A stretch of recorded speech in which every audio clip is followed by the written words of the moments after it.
So what I want to talk about today is the actual offensive on the bank of the Dnipro River that could actually amount to something, and it looks like it's growing and expanding. We've been talking about it for some time.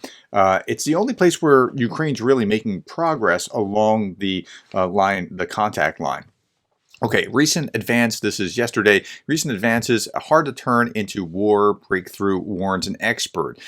This is Euro News. On Sunday, Kyiv announced its troops had reached the left bank of the Dnipro River, occupied by the Russian army. It claimed to have pushed Moscow's forces back 3 to 8 kilometers on this front, without specifying whether Ukrainian troops were in full control of the area. So, just for Americans, because most of my audience is going to be American. It's 8 kilometers is about 5 miles. So upwards of 5 miles, not beyond that. Okay. It confirmed it would be the biggest advance by Ukraine's army against Russia since the recapture of Robatny and Zaporizhia region in August, according to pro-Kremlin military expert Alexander Karachnik. The reconquered territory is microscopic and does not allow Ukrainian forces to deploy military equipment, but they are deploying some military equipment, and I'll show you about that in just a moment. Without equipment, no offensive, only losses, he summarizes. Okay, that's his perspective, but let's keep going. Moscow, however, replaced the commander of the Russian Dnipro military group operating in the area at the end of October. Okay, let's talk about that leadership move. You replace a leader because you either need to deploy him to something more important or because he's failing. It's generally one of those two reasons. Now, that leader was replaced because he wasn't taking this seriously. The Ukrainians were getting across the river. They didn't think they were going to go there. They really had their attention somewhere else at Vika, and so they were spending all their time and resources here, and Ukrainians are coming across the back door that nobody thought that they would cross because the river was a natural barrier. And then on the other side of the river, it was kind of swampy and then woodsy before you get to any area that is going to be, something that where you really thought that you might have to fight. Kyiv needs heavy equipment and bridges. To convert its successes into a major breakthrough, the Ukrainian army must manage to deploy its army on the other side of the river. This would involve crossing a large natural barrier, that's the river, then maneuvering in a marshy area during the rainy season, which it is right now. If you watched Jake Bro yesterday, he showed a video of trenches that were just filled with water, because it's the rainy season. So it seems like a terrible time of year to be doing this. It's hard slogging. Nobody thought that they'd be doing this right now, and they are. As far as the bridges go, they had these, before pontoon bridges now, they had these bridge ships that would just like ferry things back and forth and back and forth and back and forth. And that was actually getting some of the equipment across.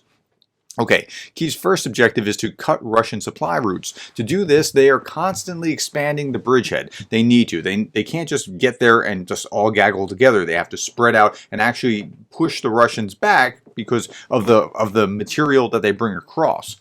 Okay, Ukraine's operation, quote, maintains pressure on the Russians, who are forced to shift part of their reserves to the Dnipro. I think Dnipro is the Ukrainian pronunciation. Somebody tell me if I'm right about this. Dnipro is like the Russian pronunciation, or when it gets into Russia, it's Dnipro and it's Dnipro when you're in Ukraine. I think that's correct. I slaughter pronunciations left and right, and I'm sorry about that. I don't intend to, but I'm trying to do what I can with what I know, to the detriment of other sectors in the front. Bridges over the Dnipro are necessary for such a military involvement, but any pontoon would be vulnerable to Russia's air and land firepower, which has not been completely suppressed. Russian drones, which would be harder to counter, are also available. Okay, the Ukrainians who cross the infantrymen and naval are infantrymen and naval commandos. They have a few vehicles, but overall remain very light. They're mainly protected by their artillery, which remains on the other side of the river. So they have to get enough over to then be able to project more force.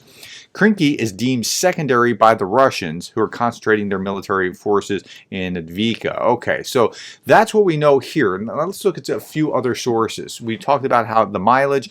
The Institute for the Study of War yesterday talked about this as well. And what they talked about was kind of spectacular. Russian mill blogger claimed on November 21st, that's yesterday, that Ukrainian forces killed an entire Russian assault group near Krynky. Wow, an entire Russian assault group. Well, what does that mean? A Russian insider source claimed on November 17th that a Ukrainian strike killed 76 Russian personnel in the 1st Battalion of the 35th Motorized Rifle Brigade. So they're actually making some progress, actually taking the fight to the enemy. A Russian soldier reported in the 8th 10th Naval Infantry Brigade, Black Sea Fleet, operating near Krynky, claimed in a video amplified on November 21st that Russian military is forcing personnel who are still recovering from wounds to conduct assaults, and that there are 3 Ukrainian drones for each Russian soldier operating in the Krynky area. Now that's one person's perspective, so I don't know that, I would make a lot about that, but that they made that claim is telling you that they're worried, right? Yeah, I'm not saying that that's necessarily 3-1, but they seem to be worried about this. A Russian mill blogger published a letter purportedly from a Russian soldier operating near Krynky on November 21st, who claimed that Russian forces in the Krynky area lacked reconnaissance drones. Okay, so this is some more evidence of this, slowing their movements and putting them at risk of Ukrainian attacks. The purported Russian soldier claimed that Russian forces in the Krynky area also lacked fire support because artillery and mortar units quickly changed locations after firing a few shots in order to evade counter-battery fire.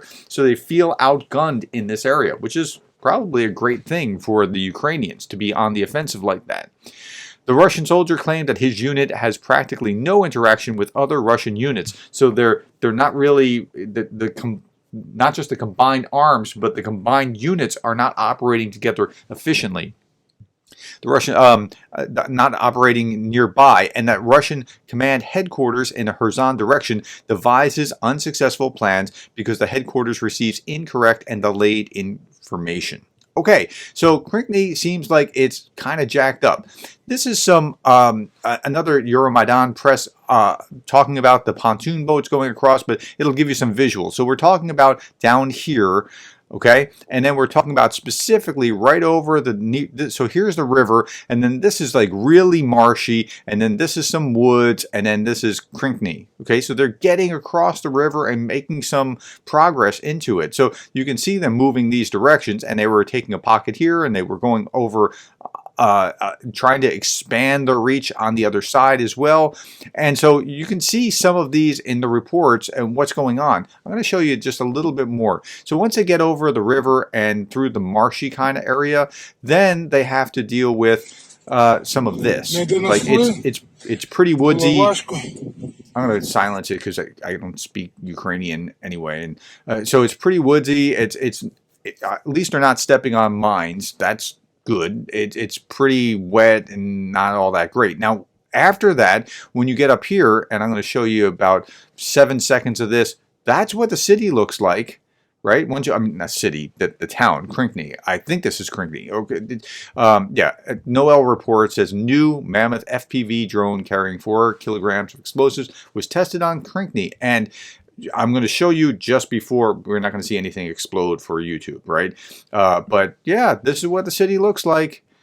And we'll just watch for about 7 seconds, because if we go past that, boom. Okay, so yeah, they're there, and they're expanding their reach, and things are going a lot better there than any other part of the front, except Advika, which is not expanding, but it's a cauldron where Russians are being, I don't know what they're doing there. I mean, the Russians just keep throwing themselves at that place, and that's a good thing as well for the Ukrainians. Okay, thank you for your time. I hope that helps you. I'm not really a military maps guy, so I don't spend a lot of time with this kind of thing, but this is important. I think this beachhead here could be the biggest key of the war at this point, as far as the actual movement on the ground.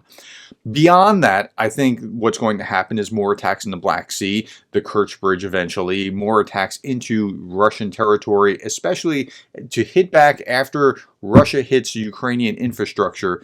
I think we're going to see some significant drone and rocket strikes back into Russian territory as a consequence. That's what Ukrainian leaders have promised, so this isn't what I'm just speculating or making up. I'm just reporting what they have said. All right, thank you for your time, thank you for your attention, the likes, the shares, the subscribes, and thank you for being the kind of person that cares about Ukraine.